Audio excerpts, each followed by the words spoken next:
In today's video, I'm going to teach you how to filter collection list items in Webflow.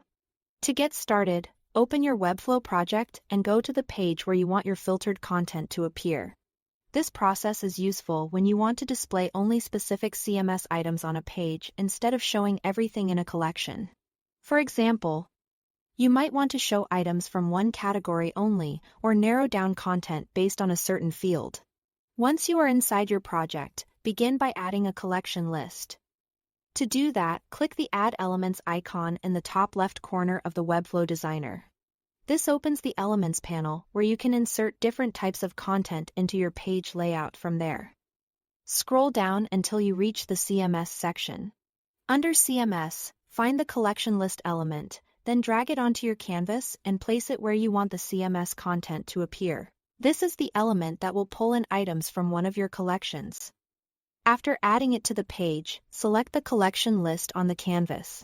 With it selected, go over to the Settings panel. In the Collection List Settings area, you will see a drop-down where you can choose a CMS collection. Open that drop-down and select the collection you want to connect to this list.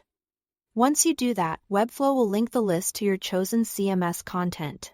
Now that the collection is connected, you can start filtering the items that appear. In the Settings panel, look for the Filter section, then click the plus icon next to Filter. This lets you create a filtering rule for the collection list.